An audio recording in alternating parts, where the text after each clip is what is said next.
Very good morning dear students. આપણે last લેક્ચરમાં group 15 over કરેલો હતો.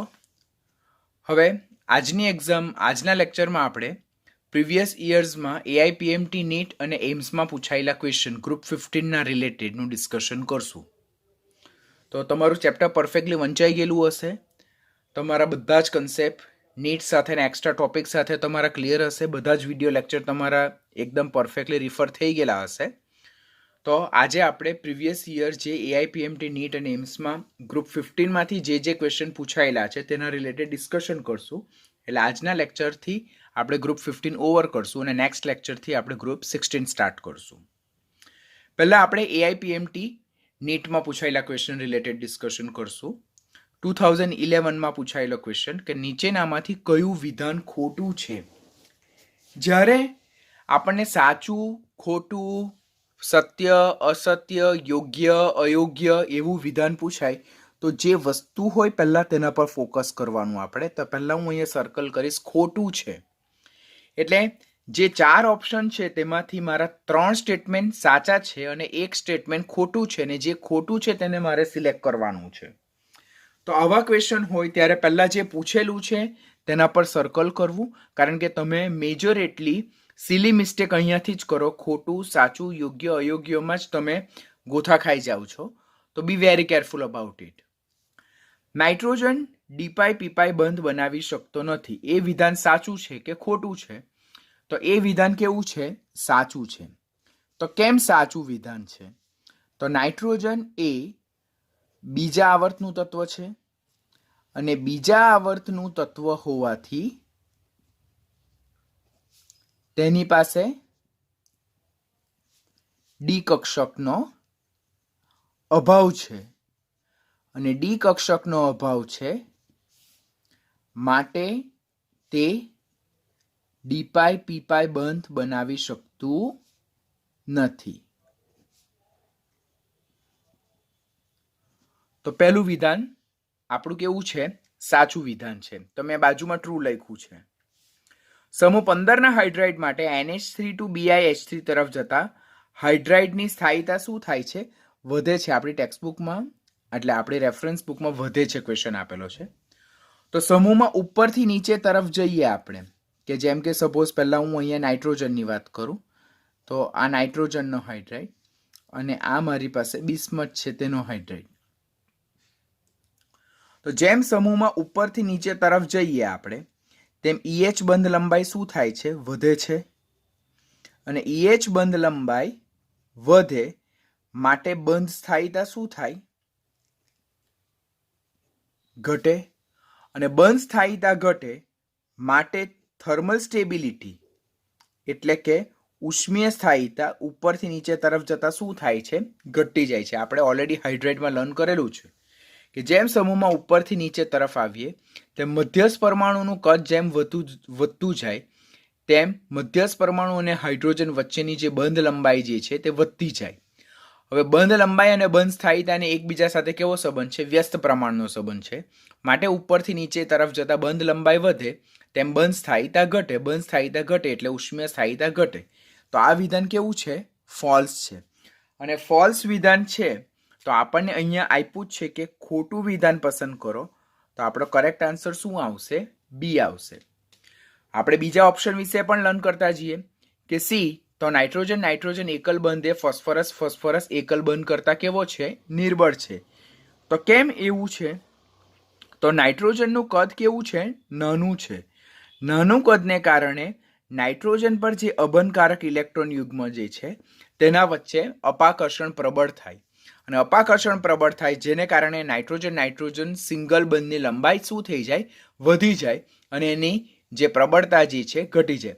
માટે સમૂહનું પ્રથમ તત્વ નાઇટ્રોજન નાનું કદ, ઊંચી વિદ્યુત ઋણતા હોવા છતાં પણ તેની બંધ વિયોજન એન્થાલ્પીનું મૂલ્ય ઓછું હોવાને કારણે તે કેટેનેશનનો ગુણધર્મ બહુ ઓછો દર્શાવે અને તે કોઈ પણ જાતના અપરૂપો દર્શાવતું નથી.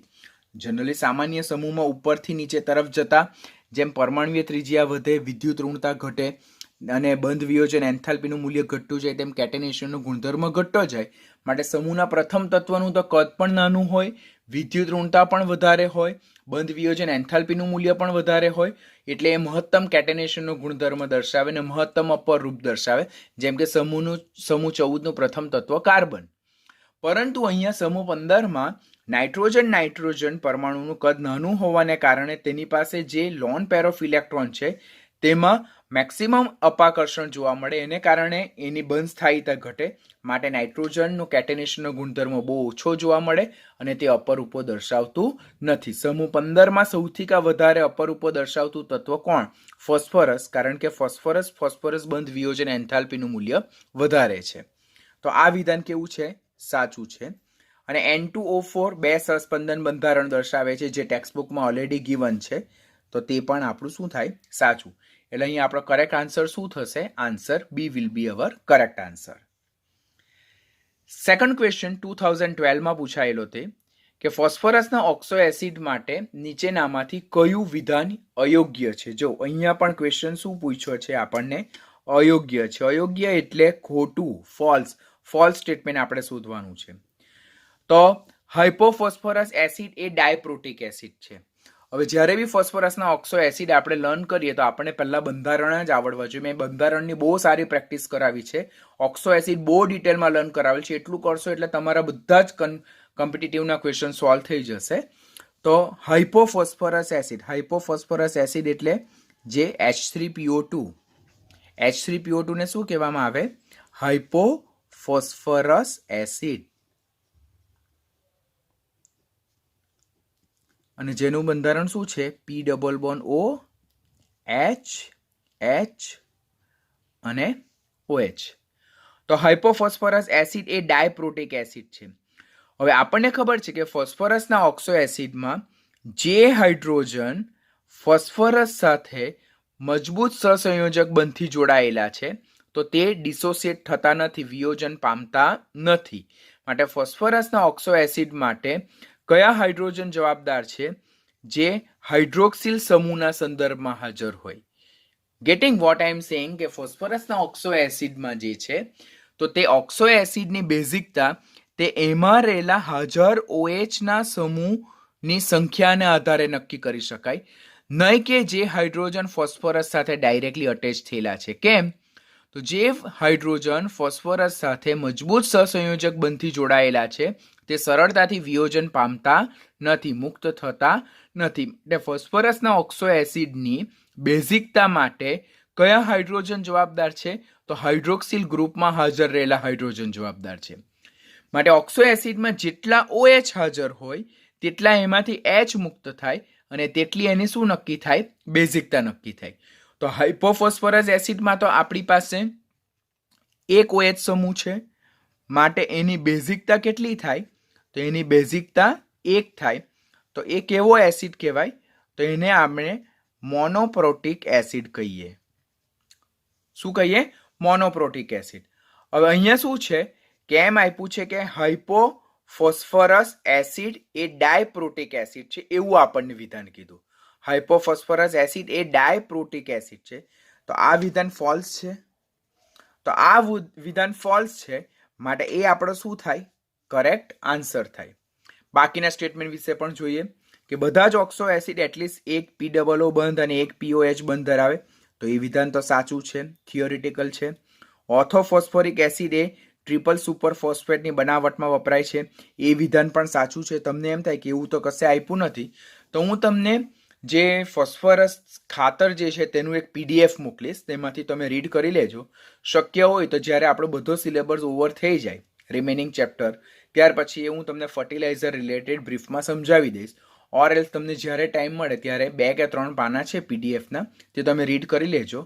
મોસ્ટ પ્રોબેબલ આ વર્ષે આના રિલેટેડ ક્વેશ્ચન નહીં આવશે, but we will not take the risk. તો જ્યારે આપણું આખું ચેપ્ટર ઓવર થઈ જાય અને આપણું બાયોમોલેક્યુલ્સ અને પોલિમર બી ઓવર થઈ જાય ત્યારે હું તમને ફોસ્ફરસના ખાતરના રિલેટેડ હું તમને સમજાવી દઈશ વેરી બ્રીફલી. અત્યારે PDF મોકલીશ, એમાંથી રીડ કરી નાખજો. બધા જ ઓક્સો એસિડ સમચતુષ્ફલકીય 4 કોઓર્ડિનેટેડ ફોસ્ફરસ ધરાવે છે. તો એ પણ શું થાય? સાચું વિધાન છે. ખબર ને કે ફોસ્ફરસના ઓક્સો એસિડમાં ફોસ્ફરસ એ સમચતુષ્ફલકીય રીતે અન્ય 4 પરમાણુ સાથે ઘેરાયેલો છે. તો વિધાન કેવું થાય? સાચું થાય. માટે આમાં કરેક્ટ આન્સર આપણો કયો આવશે? એ, કે જેમાં હાઇપોફોસ્ફરસ એસિડને ડાયપ્રોટિક એસિડ કીધું છે, જે ખોટું છે. કરેક્ટ આન્સર શું આવે? એ મોનોપ્રોટિક એસિડ છે. ત્રીજો ક્વેશ્ચન 2015. NO2 અને SO2 એટલે નાઇટ્રોજન ડાયોક્સાઇડ અને સલ્ફર ડાયોક્સાઇડના અમુક ગુણધર્મો સમાન જોવા મળે છે. નીચેનામાંથી કયો ગુણધર્મ એક દ્વારા બતાવાય છે જ્યારે અન્ય એક ગુણધર્મ બતાવતું નથી?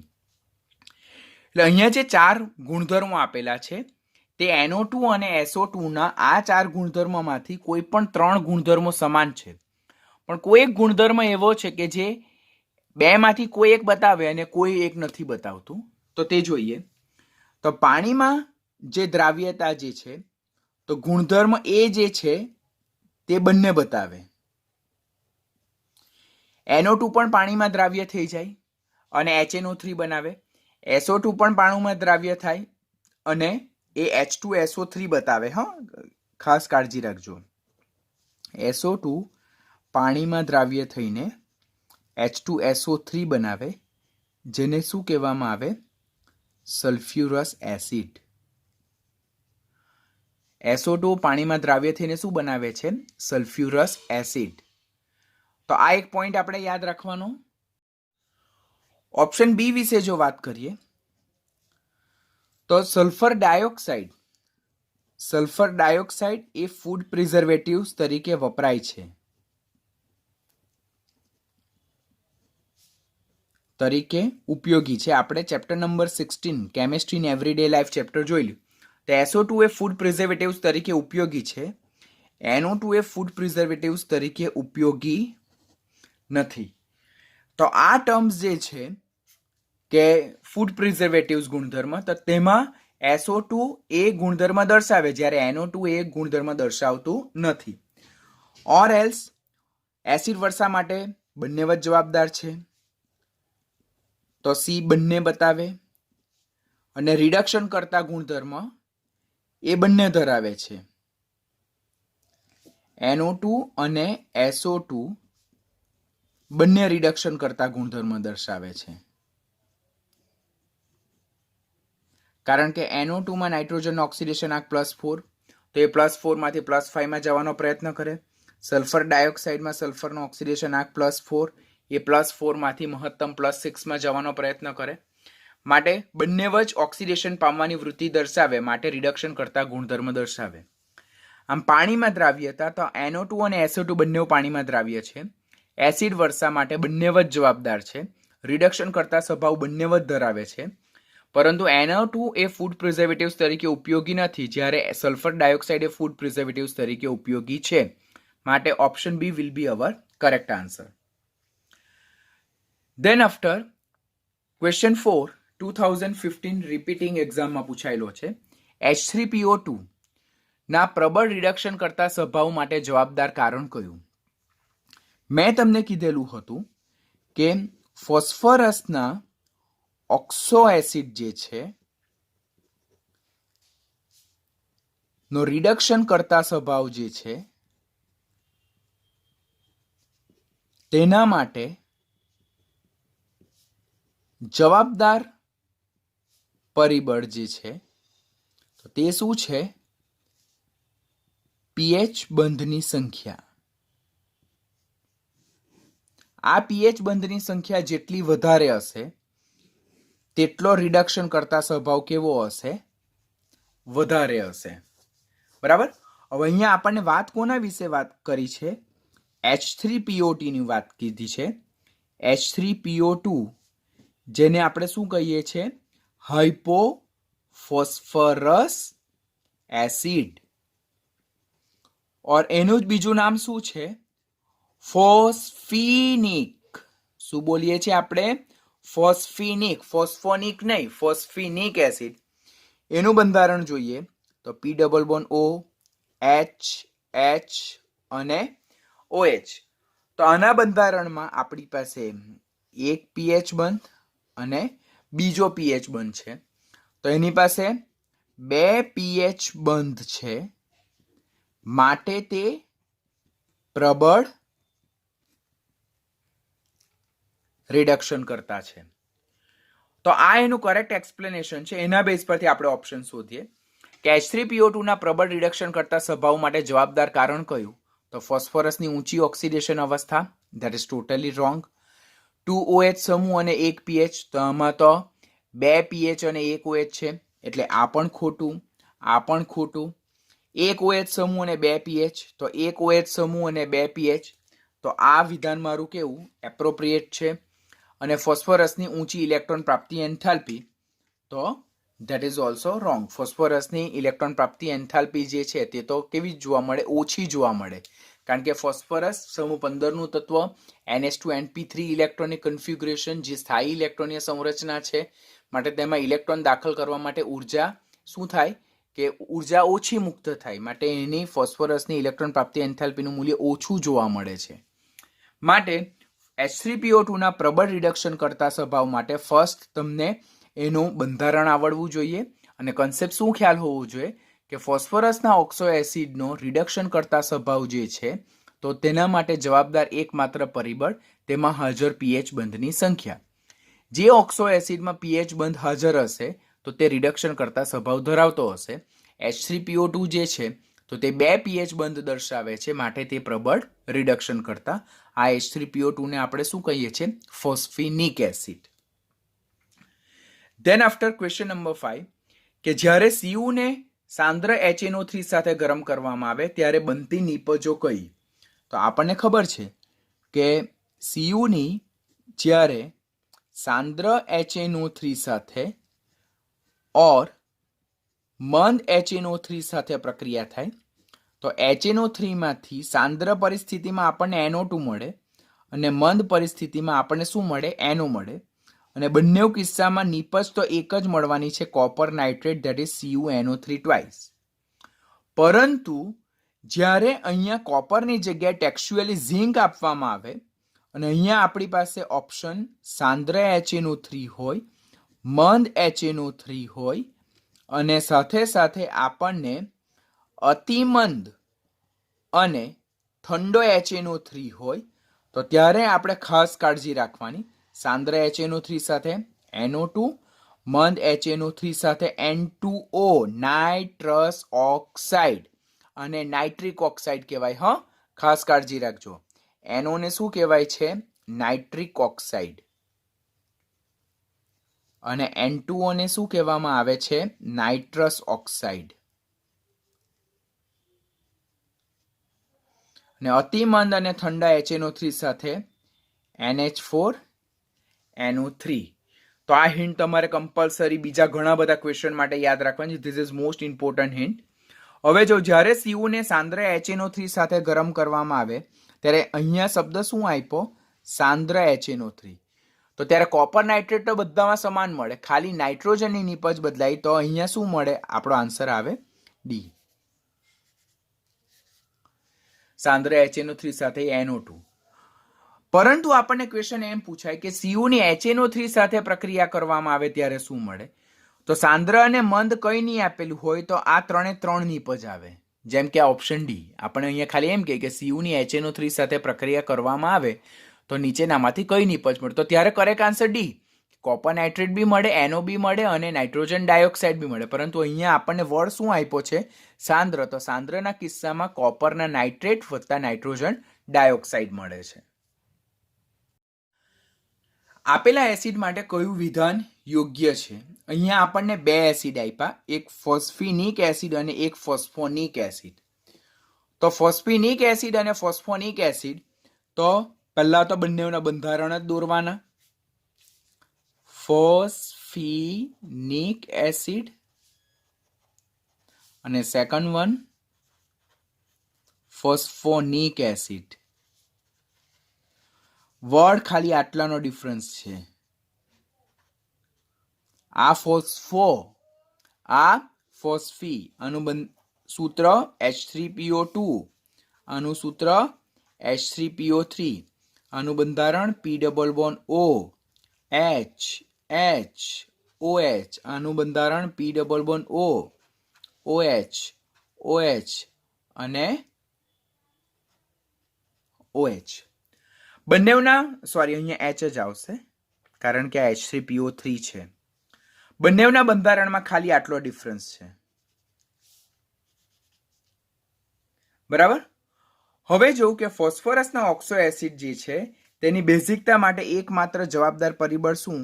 એમાં હાજર રહેલા OH. જેટલા OH હાજર હોય તેટલા હાઇડ્રોજન વિયોજન પામીને તેટલા H+ વિયોજન પામીને છૂટા પડે એટલી એની બેઝિકતા કહેવાય. તો આના માટે n ફેક્ટર 1, આના માટે n ફેક્ટર 2 માટે આ કેવો છે?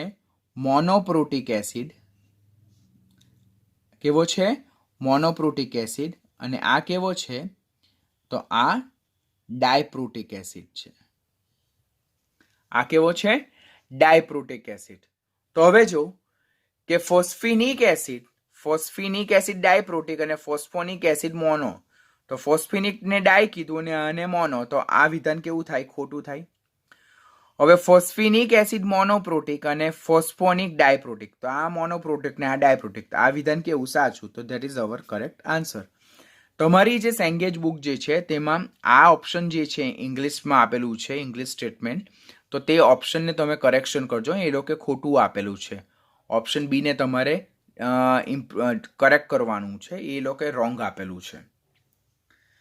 પછી નાઇટ્રોજનની કેલ્શિયમ કાર્બાઇડ સાથેની પ્રક્રિયાથી બનતી નીપજ કઈ હશે? તો ઓલરેડી જ્યારે નાઇટ્રોજનના ઉપયોગો જોયેલા ત્યારે મેં તમને સમજાવેલું હતું કે કેલ્શિયમ કાર્બાઇડ સાથે જ્યારે નાઇટ્રોજનની પ્રક્રિયા થાય તો CaCN2 બરાબર, આને શું કહેવાય? કેલ્શિયમ સાયનેમાઇડ, અને પ્લસ કાર્બન છૂટો પડતો હતો અને આને શું કહેવામાં આવતું? નાઇટ્રોલિયમ ફર્ટિલાઇઝર. આને શું કહેવામાં આવતું? નાઇટ્રોલિયમ ફર્ટિલાઇઝર. તો નાઇટ્રોજનની કેલ્શિયમ કાર્બાઇડ સાથે પ્રક્રિયા થતા આપણને CaCN2 મળે છે. જો CaCN2 અયરું આ, નહીં કે આ. This is wrong. આ અને આ જુદું છે. આમાં એક કેલ્શિયમ, 2 કાર્બન, 2 નાઇટ્રોજન. આમાં એક કેલ્શિયમ, 1 કાર્બન અને 2 નાઇટ્રોજન છે. આપણે યાદ રાખવાનું. કેલ્શિયમ સાયનેમાઇડ પ્લસ કાર્બનનું મિશ્રણ, જેને આપણે નાઇટ્રોલિયમ ફર્ટિલાઇઝર કહીએ. નાઇટ્રોજનની બનાવટમાં આપણે લર્ન કરેલું છે. ક્વેશ્ચન નંબર 8 2018 કે નાઇટ્રોજનના ઓક્સો એસિડ સંયોજનો જે છે તો તેમાં ઓક્સિડેશન આંક પ્રમાણે ઉતરતો ક્રમ ગોઠવો.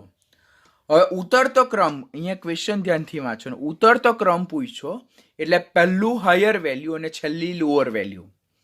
તો હવે HNO3માં જો હાઇડ્રોજનનો +1 લઈએ અને ઓક્સિજનનો -2 લઈએ તો અહીંયા નાઇટ્રોજનનો +5, અહીંયા NO માં એનો +2, અહીંયા N2માં 0 અને આમાં ક્લોરીનનો -1 લેવાનો, હાઇડ્રોજનનો +1 લેતા નાઇટ્રોજનનો આપણને કેટલો મળે? -3. તો આ જ આપણો કરેક્ટ ઓપ્શન છે. જો ઉતરતો ક્રમ +5, +2, 0 અને -3 આપેલ બધા સંયોજનમાં હાઇડ્રોજનનો ઓક્સિડેશન નંબર કેટલો લેવાનો? +1 લેવાનો. પછી ઓક્સિજનનો ઓક્સિડેશન નંબર કેટલો લેવાનો? -2 લેવાનો. અને ક્લોરીન જે છે તેનો ઓક્સિડેશન નંબર કેટલો લેવાનો? -1 લેવાનો. ને આ રીતે આ ક્વેશ્ચનને સોલ્વ કરવાનો. કરેક્ટ આન્સર શું? કે ઓપ્શન એ. ઉતરતો ક્રમ પૂછ્યો છે એટલે પહેલી હાઈએસ્ટ વેલ્યુ ને છેલ્લી લોએસ્ટ વેલ્યુ, એ પ્રમાણે સિક્વન્સ સિલેક્ટ કરવાની રહેશે. નેચરલ ઓર હ્યુમન એક્ટિવિટીને કારણે વાતાવરણમાં ભળતો નીચેનામાંથી નાઇટ્રોજનનો કયો ઓક્સાઇડ સામાન્ય નથી?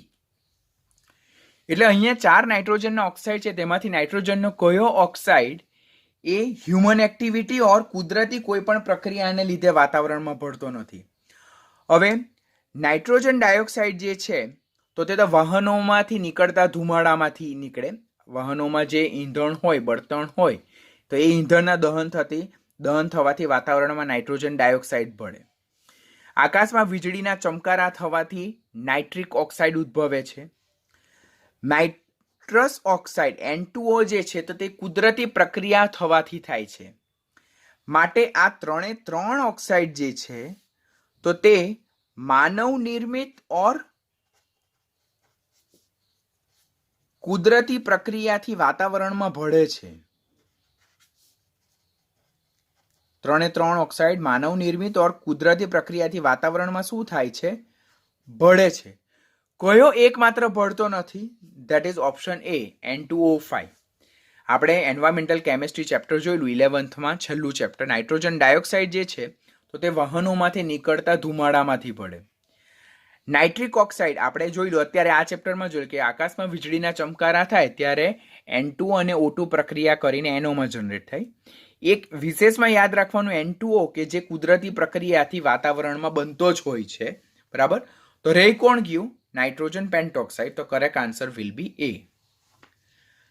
Then after 2019 very easy question કે મેચ ધ ફોલોઈંગ આવા ક્વેશ્ચન પૂછાય તો બહુ લકી ફીલ કરવાનું કે અતિ શુદ્ધ નાઇટ્રોજન તે સોડિયમ એઝાઇડ અને બેરિયમ એઝાઇડના વિઘટનથી મળે.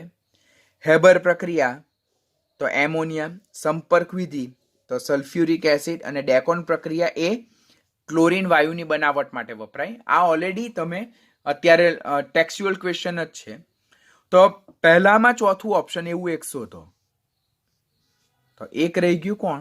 એક અને એક માત્ર એ. તો પહેલામાં ચોથું, બીજામાં 3, ત્રીજામાં 2 અને ચોથામાં 1. તો કરેક્ટ આન્સર શું આવે? A. હવે અહીંયા છે ને આ સોડિયમ એઝાઇડ અને બેરિયમ એઝાઇડ એને ખાસ યાદ રાખજો. એમાં તમારે ખાસ યાદ રાખવાનું કે સોડિયમ એઝાઇડ એટલે જેનું સૂત્ર શું છે? NaN3. બેરિયમ એઝાઇડ એનું સૂત્ર શું છે? BaN3 twice. અને એઝાઇડ આયન જે તેનું સૂત્ર શું છે? એઝાઇડ આયન N3-1. તેમાં નાઇટ્રોજનનો ઓક્સિડેશન નંબર જે છે તો તે -1/3 છે. યાદ રાખજો હો. અને આ સોડિયમ એઝાઇડ કહેવાય અને બેરિયમ એઝાઇડ કહેવાય ને આ N3-1 જે છે તેને કયો આયન કહેવાય? એઝાઇડ આયન કહેવાય. બરાબર. જેમાં નાઇટ્રોજનનો ઓક્સિડેશન આંક શું છે? -1/3. કોમ્પિટિટિવમાં આ ક્વેશ્ચન પૂછાય. આના જેવો look similar but not same N-3 એને શું કહેવાય છે? Nitride ion. અને તેમાં નાઇટ્રોજનનો ઓક્સિડેશન નંબર શું છે? -3. પછી આ એઝાઇડ જે છે તેના પરથી એક એસિડ યાદ રાખવાનો આપણે જેને કહેવામાં આવે હાઇડ્રેઝોઇક એસિડ. એને શું કહેવામાં આવે? Hydrazoic acid. જેનું સૂત્ર શું છે? N3H. It is not ammonia, it is N3H. બરાબર.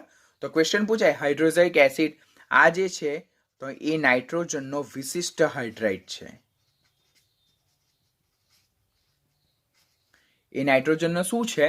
વિશિષ્ટ હાઇડ્રાઇડ છે.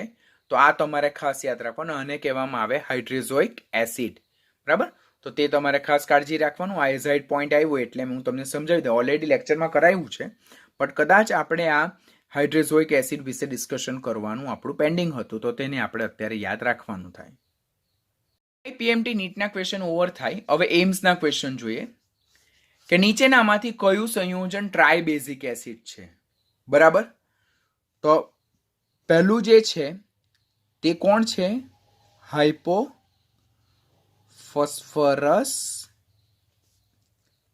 એસિડ. અને જેનું બંધારણ શું? P-O, H, H અને OH. આ જે છે તે ઓર્થોફોસ્ફરસ એસિડ. અને જેનું બંધારણ શું છે? P-O, H, OH અને OH. આ H3PO4 જેને ઓર્થોફોસ્ફોરિક એસિડ કહેવાય. જેનું બંધારણ P-O, OH, OH and OH. H4P2O7 જેને પાયરોફોસ્ફોરિક એસિડ કહેવાય. જેનું બંધારણ P-O,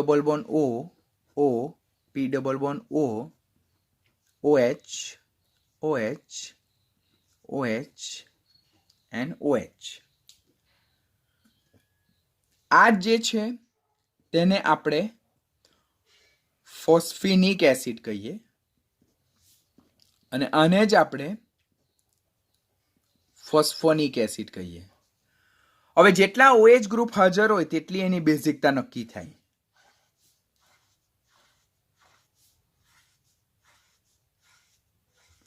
જો ફોસ્ફરસના ઓક્સો એસિડ આપણે બહુ ડિટેલમાં લર્ન કર્યું તો આપણે આને આટલી પરફેક્ટલી કરી શકીએ. આની બેઝિકતા 1 એટલે આ મોનોપ્રોટિક એસિડ, આની બેઝિકતા 2 એટલે આ ડાયપ્રોટિક એસિડ, આની બેઝિકતા 3 એટલે ટ્રાયપ્રોટિક એસિડ, ઓર આપણને ટ્રાયબેઝિક એસિડ કીધો એટલે કોણ? H3PO4.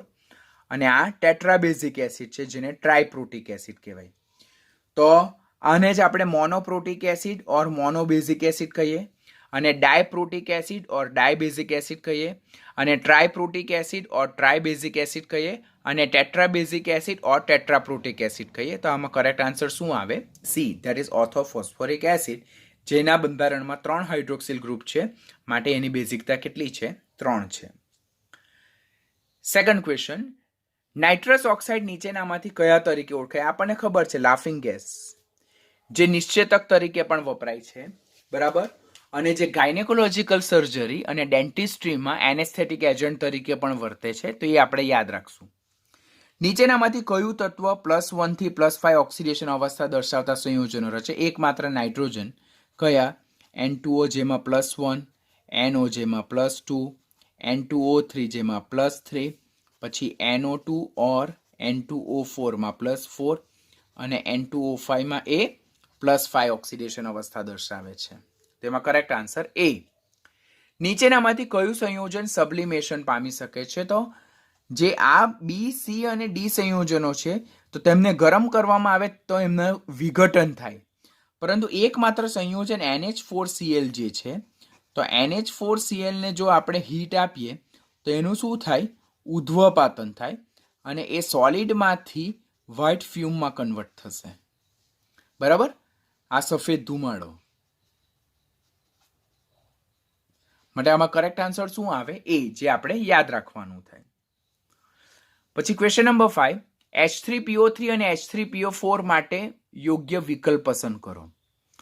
તો H3PO3 અને H3PO4 બંનેના બંધારણ જ આપણે ખાસ તો યાદ રાખવાના. અત્યારે જ વારંવાર ફોસ્ફરસના ઓક્સો એસિડ આવે છે, જો તો P double bond O H OH and OH, આ H3PO3 છે, અને આ P double bond O OH OH અને OH આ H3PO4 છે, બરાબર.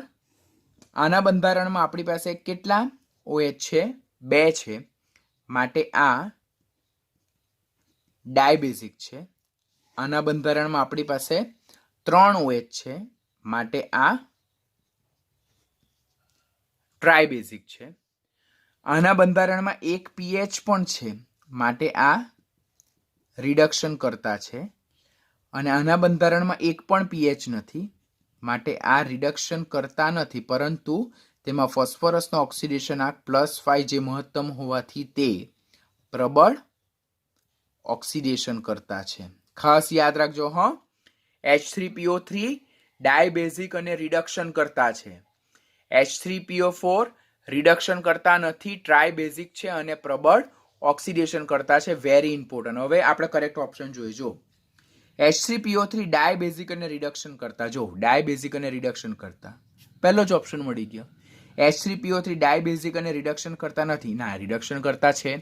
H3PO4 એ ટ્રાયબેઝિક અને રિડક્શન કરતા, ટ્રાયબેઝિક છે પણ રિડક્શન કરતા નથી. શું છે?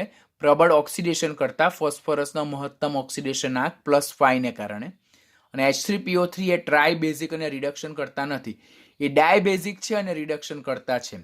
માટે બી, સી અને ડી ખોટા અને એક એવું છે સાચું છે.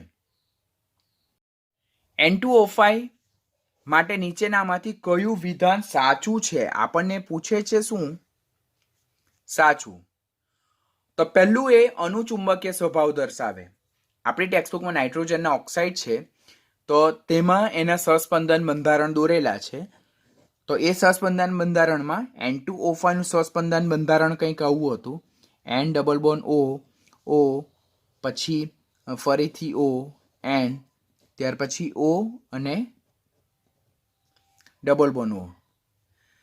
હવે આ રીતે જોઈએ તો અહીંયા ઓક્સિજન 1 2 3 4, અહીંયા ઓક્સિજન 1 2 3 4 5 6, ત્યાર પછી અહીંયા ઓક્સિજન 1 2 3 4 5 6, અને અહીંયા ઓક્સિજન 1 અને 2, અને આ જે ઓક્સિજન છે તેના પર 1 અને 2.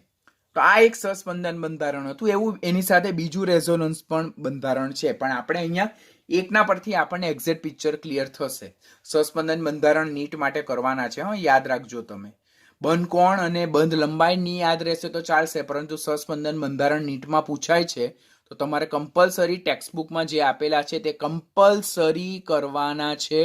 ખાસ ધ્યાન રાખો. સસ્પંદન બંધારણ અંદર હાઇબ્રિડાઇઝેશન, અનુચુંબકીય પ્રતિચુંબકીય સ્વભાવ અને આકાર કોણીય છે, રેખીય છે, સમતલીય છે, તે બધા આકાર પણ યાદ રાખવાના છે. કમ્પલસરી, વેરી ઇમ્પોર્ટન્ટ, ખાસ કરજો, પૂછાય જ છે કે આ અનુચુંબકીય છે.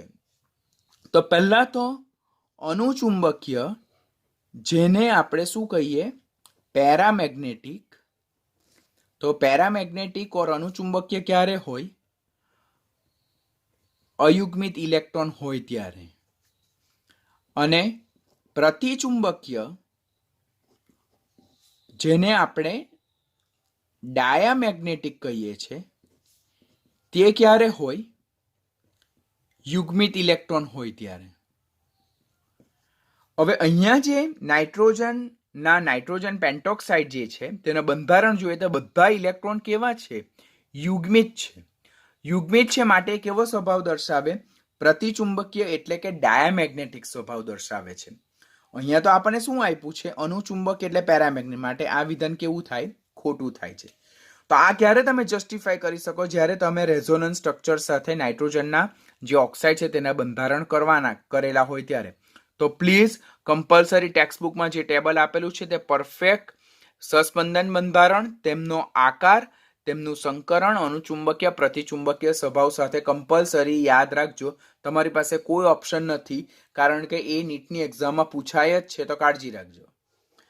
ઓપ્શન બી, HNO2 નો એનહાઇડ્રેટ છે, N2O5. ગઈકાલે જ આપણે જોયું કે નાઇટ્રોજન ટ્રાયોક્સાઇડ જ્યારે પાણીમાં દ્રાવ્ય થાય તો ત્યારે HNO2 મળે, જેને આપણે નાઇટ્રસ એસિડ કહીએ છીએ. માટે નાઇટ્રસ એસિડનો એનહાઇડ્રેટ કોણ? આ જે નાઇટ્રસ એસિડ છે તેનો એનહાઇડ્રેટ કોણ? તો N2O3. અને N2O5 જે છે તે જો પાણીમાં દ્રાવ્ય થાય તો એ HNO3 બનાવે, જેને શું કહેવામાં આવે છે? Nitric acid. તો આ નાઇટ્રિક એસિડ જે છે, તો આ નાઇટ્રિક એસિડનો એનહાઇડ્રેટ કોણ?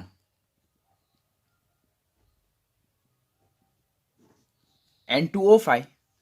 નાઇટ્રસ એસિડનો એનહાઇડ્રેટ N2O3. નાઇટ્રિક એસિડનો એનહાઇડ્રેટ નાઇટ્રોજન પેન્ટોક્સાઇડ.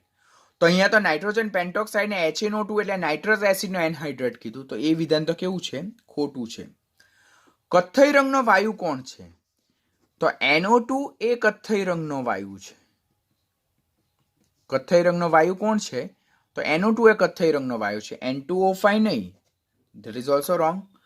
અને ઘન અવસ્થામાં NO+2 અને NO3- સ્વરૂપે જોવા મળે તે કોણ? ડી. આપણું ટેક્સ્ટબુકમાં પણ મેન્શન કરી નાખજો. ટેક્સ્ટબુકમાં મેન્શન કરવું, કારણ કે મેં જ્યારે લેક્ચર ભણાવતો હતો ત્યારે મને એવું આઈડિયા હતું કે આ ટોપિક મેં તમને ટેક્સ્ટબુકમાં નોટ કરાવેલું છે, but actually I forgot to note the same topic in oxide. તો આપણું ઓક્સાઇડવાળું જે મટીરિયલ છે તો તેમાં N2O5માં રેઝોનન્સ સ્ટ્રક્ચરમાં ઓર N2Oની વિશિષ્ટ લાક્ષણિકતામાં તમે આ પોઈન્ટ એડ કરી નાખજો કે N2O5 NO2+ અને NO3- સ્વરૂપે ઘન અવસ્થામાં શું થાય છે? જોવા મળે છે. તો આ પોઈન્ટ તમારે એડ કરવાનું છે. તો આમાં કરેક્ટ આન્સર ડી આવશે. પછી અચળ તાપમાને દબાણ વધારતા નીચેનામાંથી કયું વિધાન જે છે તો તે યોગ્ય બને છે? અચળ તાપમાને દબાણ વધારતા નીચેનામાંથી કયું વિધાન યોગ્ય બને છે? એવો ક્વેશ્ચન કીધો. તો પહેલો ઓપ્શન જે છે, હેબર પ્રક્રિયાનો વેગ ઘટે છે. બીજો ઓપ્શન, વાયુની પ્રવાહીમાં દ્રાવ્યતા વધે. ત્રીજું, ઘનની પ્રવાહીમાં દ્રાવ્યતા વધે. અને ચોથું, કે આ જે પ્રક્રિયા છે તે પ્રક્રિયા પુરોગામી દિશામાં આગળ વધશે. હવે પહેલું ઓપ્શન જો, કે હેબર પ્રક્રિયા એટલે N2 gas plus 3H2 gas reversibly 2NH3 gas. આના માટે ડેલ્ટા H માઇનસ છે માટે પ્રક્રિયા ઉષ્મા ક્ષેપક છે, માટે તાપમાનનો ઘટાડો હિતાવ છે અને દબાણનો વધારો હિતાવ. કેમ દબાણનો વધારો હિતાવ? તો અહીંયા જોઈએ આપણે તો વાયુરૂપ પ્રક્રિયક જે છે, તો વાયુરૂપ પ્રક્રિયકના કુલ કેટલા મોલ છે? 4 મોલ છે. જો 1 ને 3 4. અને અહીંયા વાયુરૂપ નિપજ જે છે તો તેના કેટલા મોલ છે? 2 મોલ છે. એટલે એક બંધ પાત્ર જે છે તેમાં આ એક પ્રક્રિયા થાય છે. આ એક બંધ પાત્ર છે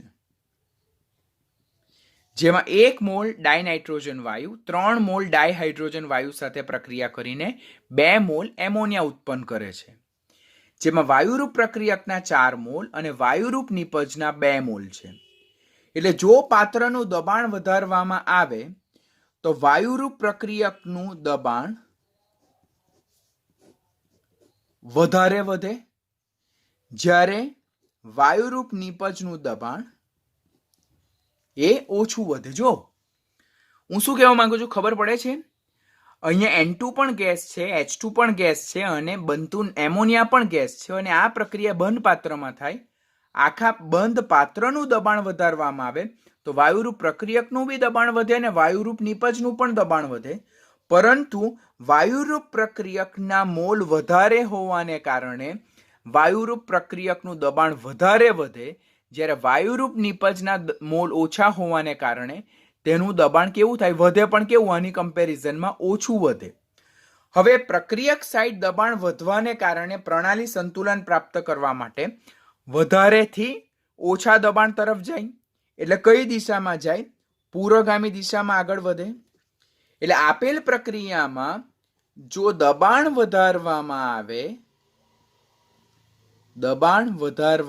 આવે તો લ સેટેલિયરના નિયમ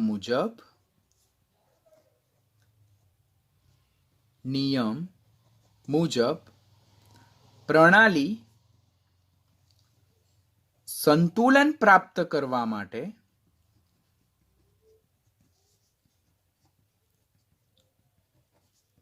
પૂર્વગામી દિશામાં આગળ વધે, માટે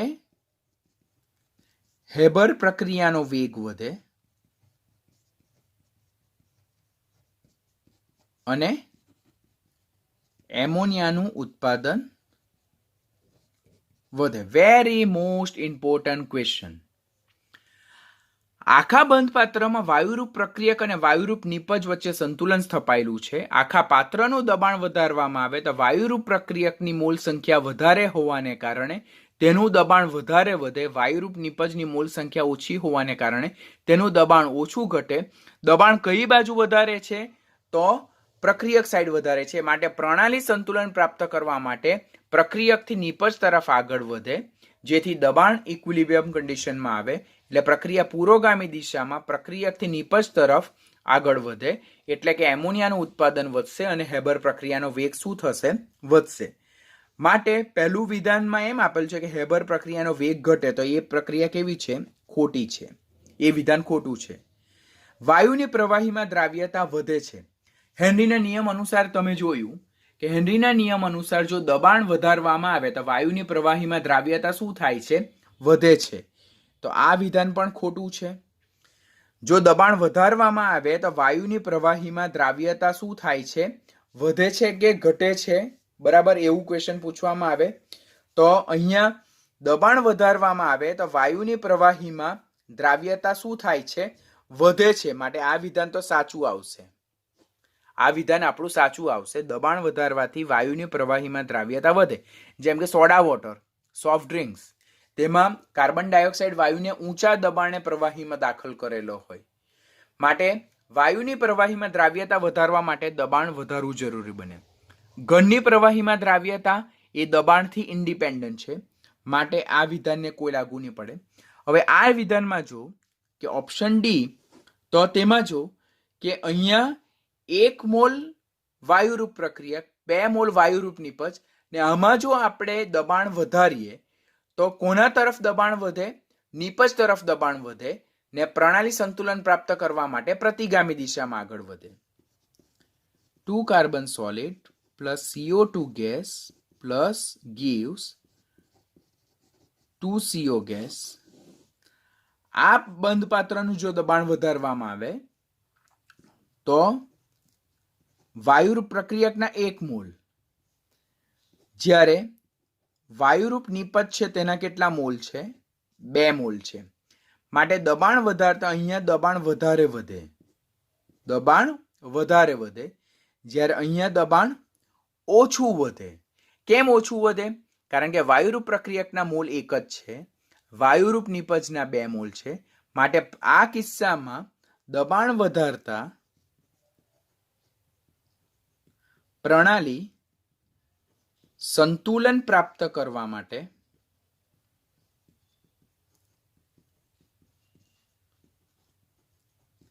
નિપજથી પ્રક્રિયક તરફ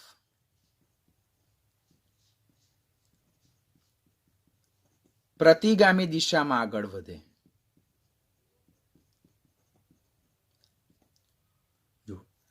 આખી પ્રક્રિયા બંધ પાત્રમાં થાય.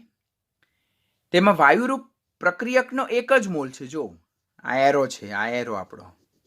જ્યારે વાયુરૂપ નિપજના કેટલા મોલ? 2 છે. આખા પાત્રનું દબાણ વધારવાથી પ્રક્રિયક બી વાયુરૂપ છે, નિપજ બી વાયુરૂપ છે, તો બંને બાજુ દબાણ વધે. પરંતુ વાયુરૂપ નિપજના મોલ સંખ્યા વધારે હોવાથી નિપજ તરફ દબાણ વધારે વધે. જો અહીંયા નિપજ તરફ દબાણ વધારે વધ્યું, મેં અહીંયા દર્શાવ્યું છે. જ્યારે પ્રક્રિયક સાઈડ દબાણ ઓછું વધે, કારણ કે વાયુરૂપ મોલ નિપજ જે છે તેને મોલ સંખ્યા વધારે છે. માટે નિપજનું દબાણ વધારે, પ્રક્રિયકનું દબાણ ઓછું વધે. માટે પ્રણાલી સંતુલન પ્રાપ્ત કરવા માટે નિપજથી પ્રક્રિયક તરફ એટલે કઈ દિશામાં આગળ વધે? પ્રતિગામી દિશામાં આગળ વધશે. પરિણામે જે કાર્બન મોનોક્સાઇડ છે તેનું પ્રમાણ ઘટશે. તો આવા કિસ્સામાં તો ડી વિધાન કેવું થાય? ખોટું થાય. બીકોઝ એમણે એમ કીધું કે દબાણ વધારતા પ્રક્રિયા પુરોગામી દિશામાં આગળ વધે. પુરોગામી નહીં, કઈ દિશામાં? પ્રતિગામી દિશામાં આગળ વધે. માટે આ ક્વેશ્ચન માટે કરેક્ટ આન્સર આપણો શું આવશે? B will be our correct answer. Last assertion and reasoning ટાઈપના ક્વેશ્ચન. પહેલામાં ઓપ્શન જો કે વિધાન અને કારણ સાચું અને કારણ એ વિધાનની સાચી સમજૂતી આપે. ઓપ્શન બી વિધાન અને કારણ બંને સાચા, પરંતુ કારણ એ વિધાનની સાચી સમજૂતી આપતું નથી. વિધાન સાચું, કારણ ખોટું, વિધાન ખોટું અને કારણ સાચું છે. આ પહેલા 4 ઓપ્શનને એસર્શન રીઝનિંગમાં ખાસ ધ્યાનથી વાંચવાના હો, પછી જ આગળ વધવાનું. બીકોઝ અહીંયા બધા જ પબ્લિશર બધા જ ક્વેશ્ચનમાં ટ્વિસ્ટ હોય. ઘણી જગ્યાએ વિધાન અને કારણ બંને ખોટા છે એવું પણ આપે છે અહીંયા. તો be very careful about the same thing. પહેલું, ફોસ્ફિન એ CO2 અને H2 ના નિષ્ક્રિય વાતાવરણમાં બનાવવામાં આવે છે. યસ, ટેક્સ્ટબુકની જ લાઈન છે કે ફોસ્ફિન જે છે તે ગરમ આલ્કલી સાથે, બરાબર, ગરમ સાંદ્ર આલ્કલી સાથે કાર્બન ડાયોક્સાઇડના નિષ્ક્રિય વાતાવરણમાં બનાવવામાં આવે છે. કેવી રીતે? સફેદ ફોસ્ફરસની ગરમ સાંદ્ર આલ્કલી સાથે પ્રક્રિયા કરવામાં આવે કાર્બન ડાયોક્સાઇડના વાતાવરણમાં, તો એમાંથી ફોસ્ફિન અને સોડિયમ હાઇપોફોસ્ફાઇડ બને છે. તો આ વિધાન કેવું છે? સાચું છે. હવામાં ફોસ્ફિન એ અતિ જ્વલનશીલ છે, કારણ કે ફોસ્ફિનમાં અલ્પ માત્રામાં ડાયફોસ્ફિનની અશુદ્ધિ હોય કે જે ખાસ જ્વલનશીલ હોય, માટે હવાના સંપર્કમાં આવતા એ સળગી ઉઠે છે. તો એ વિધાન બી સાચું. અને આ અતિ જ્વલનશીલ હોવાને કારણે હવામાં ફોસ્ફિન એ ડાયફોસ્ફિનની અશુદ્ધિને કારણે અતિ જ્વલનશીલ હોવાને કારણે તેને CO2 અને H2 ના નિષ્ક્રિય વાતાવરણમાં બનાવવામાં આવે. તો બંને સાચા છે અને કારણ એ વિધાનની સાચી સમજૂતી છે. તેમાં option A will be correct answer.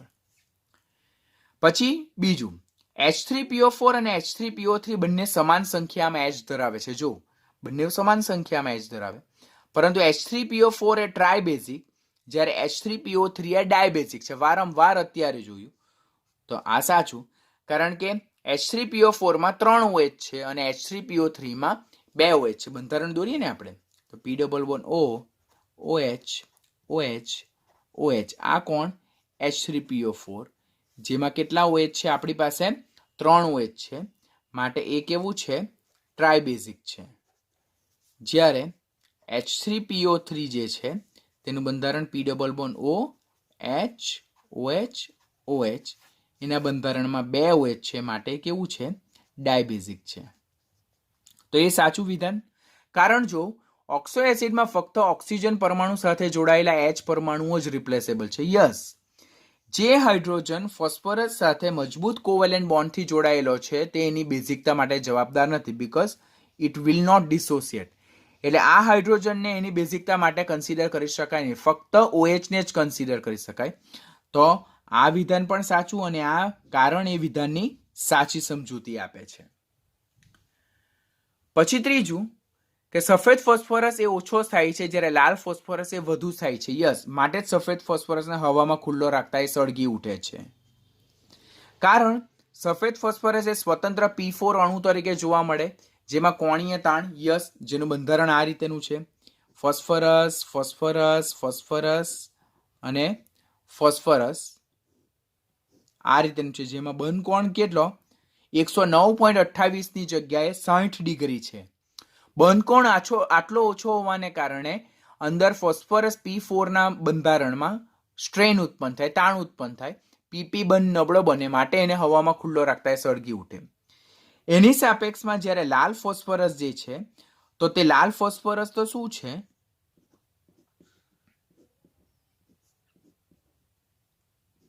આ રીતે પોલિમરિક ચેન સ્વરૂપમાં જોડાયેલા હોય. લાલ ફોસ્ફરસ આ રીતે પોલિમરિક ચેન સ્વરૂપમાં જોડાયેલા હોય અને પોલિમરિક ચેન સ્વરૂપને કારણે તેને સ્થાયીતા પણ વધારે હોય ને ગલન બિંદુ પણ સફેદ ફોસ્ફરસ કરતાં વધારે જોવા મળે. આપણે ફોસ્ફરસના અપર ઉપરમાં આ ટોપિકને બહુ ડિટેલમાં લર્ન કરેલો છે, માટે આ વિધાન બી સાચું અને કારણ એ વિધાનની શું છે સાચી સમજૂતી આપે છે. અને ચોથું જે છે જે ઓક્સો એસિડ છે, જે 2018માં જ પૂછાયેલો છે ક્વેશ્ચન, જેનું PDF તમને સેન્ડ કરીશ. H3PO4 અને H3PO3 બંને ખાતરોમાં હાજર હોય તો એ વિધાન સાચું છે. H3PO3 એ ખાતરની દ્રાવ્યતા વધારે છે તો એ વિધાન કેવું છે ખોટું છે, બીકોઝ H3PO3 ઉમેરવાથી ખાતરની દ્રાવ્યતા નથી વધતી. માટે આમાં કરેક્ટ ઓપ્શન શું આવશે? C, વિધાન સાચું અને કારણ ખોટું. તો આની સાથે AIPMT નીટના બધા જ ક્વેશ્ચનનું આપણે ડિસ્કશન અહીંયા ઓવર કરીએ છીએ અને આની સાથે ગ્રુપ 15 ઓવર કરીએ છીએ.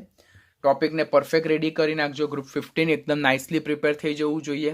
રેફરન્સ બુકમાંથી બધા ક્વેશ્ચન સોલ્વ થઈ જવા જોઈએ અને કોમ્પિટિટિવના ક્વેશ્ચન સોલ્વ થઈ જવા જોઈએ. હવે નેક્સ્ટ લેક્ચરથી we will start our new topic, that is group number 16.